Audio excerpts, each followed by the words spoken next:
ఎడారిగా ప్రాంతాలు మారుతున్నటువంటి మన తెలంగాణ ప్రాంతాన్ని సస్యశ్యామలం చేసినటువంటి ఒక తెలంగాణ ప్రదాత, మరి రాష్ట్రాన్ని సాధించినటువంటి వ్యక్తి, తొలి ముఖ్యమంత్రిని ఈ రోజు విచారణకి వెళ్లడం అంటే అది యావత్ తెలంగాణ ప్రజలకు అవమానం అని చెప్పేసి అనుకున్న యావత్ తెలంగాణ ప్రజలకు ఇచ్చినటువంటి నోటీస్ గా భావిస్తా ఉన్నాం. ఎందుకంటే కాళేశ్వరంలో జరిగింది ఏమీ లేదని స్పష్టంగా అర్థమవుతూనే ఉంది.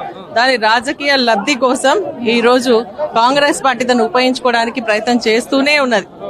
దాని ఎన్డీఎస్ఏ రిపోర్ట్ అని చెప్పేసి, లేదంటే మళ్ళా ఎంపీ ఎలక్షన్స్ అప్పుడు ఒకటి, అంతకుముందు ఎమ్మెల్యే ఎలక్షన్స్ అప్పుడు ఒకటి, ఈ విధంగా మన రజతోత్సవ సభకు సంబంధించినటువంటి రిపోర్ట్ అని ఈ విధంగా జరుపుకుంటూ రాజకీయ ప్రయోజనాలను సాధించడానికి ప్రయత్నం చేసినటువంటి సమయంలో మన హరీష్ రావు గారు ఏదైతే పవర్ పాయింట్ ప్రెజెంటేషన్ ఇవ్వడం జరిగిందో యావత్ తెలంగాణ ప్రజలకు అర్థమైంది కాళేశ్వరంలో ఏది ఏమీ కాలేదు, కావాలని అభూత కల్పనతో భూతాదంలో పెట్టి ఏదో జరిగిందని కనిపించి గుడ్డివాడిగా నటిస్తున్నటువంటిది ఈ కాంగ్రెస్ ప్రభుత్వం. ఎందుకంటే మా ప్రాంతం ఎడారి ప్రాంతం, అంతకుముందు మరి చెక్ డ్యామ్స్ కట్టుకోవడం జరిగింది హల్దీబాగ్ పైన.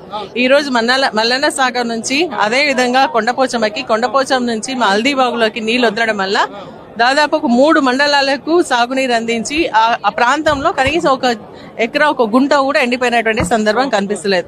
నీళ్ళు అయిపోగానే మళ్ళీ అడుగుతా ఉన్నాం, వదులుతా ఉన్నారు, 2 పంటలు పుష్కలంగా పండుతున్నాయి. అంటే ఈ రోజు మరి కాళేశ్వరంలో భాగంగానే మల్లన్న సాగర్ గానీ అదే విధంగా మన కొండపోచమ్మ గాని దానిలో నీళ్ళే వస్తేనే కదా ఈ రోజు హల్దీ బాగా నిండింది. అంటే మరి నీళ్ళు 1 ఎకరా కూడా నీళ్ళు అందలేదని చెప్పి, కానీ వాళ్ళకు కూడా క్లారిటీ లేదు. ముఖ్యమంత్రి గారు ఒక మాట మాట్లాడతారు, మన ఉత్తమ్ కుమార్ రెడ్డి గారు ఒక మాట మాట్లాడతారు, మన కొండా సురేఖ గారు ఒక మాట మాట్లాడతారు. ఏమంటారంటే నీళ్లు లేవంటారు, మళ్ళీ వచ్చి వాళ్ళే నీళ్లు వదులుతా ఉన్నారు. మరి ఆ నీళ్ళు ఎక్కడికి వెళ్ళి వస్తా ఉన్నాయి?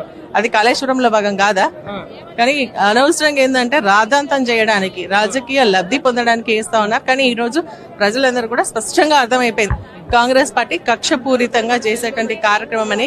ఎల్ఎన్టీ వాళ్ళు కూడా ఈ రోజు వాళ్ళు ఏమిస్తున్నారు, మీరు ఎక్కడ కూడా శాంపిల్స్ తీసుకోకుండా అది ప్రాజెక్ట్ డ్యామేజ్ అయిందని మీరు ఎట్లా చెప్తా ఉన్నారని చెప్పేసి వాళ్ళు కూడా అర్థం. అంటే ఒక ఎల్ఎన్టీ లాంటి ప్రాజెక్ట్ సంబంధించిన కట్టినటువంటి వాళ్ళే ఈ రోజు ఇట్లా ఏమీ జరగలేదు, కొంతవరకు మేము చేస్తాం, రిపేర్ చేస్తాం, దాన్ని జనరల్ గా జరిగేటువంటి చిన్న జరుగుతూ ఉంటాయి ఇటువంటి, అవి మేము చేస్తాము అని చెప్పేసి వాళ్ళు అంటుంటే కూడా చేయకుండా ఆపి ప్రాజెక్ట్ అది కొట్టుకోవడానికి చూస్తున్నటువంటి ప్రయత్నం అనిపిస్తా ఉంది. కానీ ఏది ఏమైనా కూడా అది గట్టిగా నిలబడి మరి రాష్ట్ర రైతులందరూ కూడా నీళ్ళు అందించేటువంటి కార్యక్రమం జరుగుతూనే ఉంటుంది. 1,00,000 కోట్లకు పైగా అవినీతి జరిగిందని ప్రధానంగా ఆరోపిస్తా ఉంది కాంగ్రెస్ పార్టీ. నిజమే అంటారా మేడం? ఇప్పుడు రేవంత్ రెడ్డి గారి మామనే అన్నారు కదా, ఏమని 96,000 కోట్ల రూపాయలకు సంబంధించినటువంటి ప్రాజెక్ట్ లో 1,00,000 కోట్ల రూపాయలు ఎట్లా అవినీతి జరుగుతాయి అంటే 1,00,000 కోట్ల రూపాయలు మొత్తం అవినీతి జరిగిందని వాళ్ళకి అనిపిస్తుందా? అంటే వాళ్ళు ఏదైనా ప్రాజెక్ట్ కడితే మొత్తం అవినీతి జరుగుతుందని అనిపిస్తుందా? ఈ రోజు 96,000 కోట్ల రూపాయలు పెట్టి ఎన్ని బ్యారేజీలు కట్టిండ్రు, ఎన్ని డ్యాములు కట్టిండ్రు, ఎన్ని రిజర్వాయర్స్ కట్టిండ్రు, మరి కాలువలు తవ్విండ్రు, ఇవన్నీ కనిపిస్తలేవా? మొత్తం అవినీతి జరిగిందంటారా? కానీ ఉట్టినే కావాలని బుద్ధ చల్లేటువంటి కార్యక్రమం తప్ప అంతకు మించి ఇంకేం లేదు. ఎన్డీఎస్ఏ రిపోర్ట్ కూడా రిపేర్ చేస్తే పనిచేస్తుంది కాళేశ్వరం అని చెప్పేసి అన్నారు. కానీ ఎందుకు ఆలస్యం చేస్తుంది కావచ్చు కాంగ్రెస్?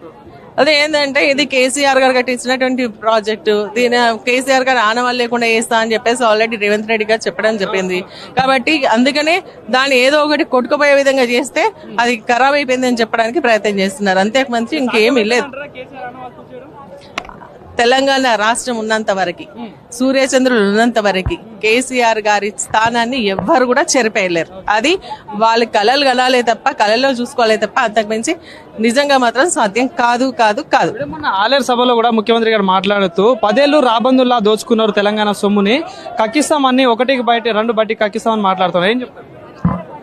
ఒక ముఖ్యమంత్రి స్థాయిలో ఉండి మాట్లాడేటువంటి మాటలు ఈ రోజు ముఖ్యమంత్రి గారు మాట్లాడట్లేదు. వారి స్థాయి ఏందో ప్రజలే గమనిస్తారు, ప్రజలు అన్ని చూస్తా ఉన్నారు.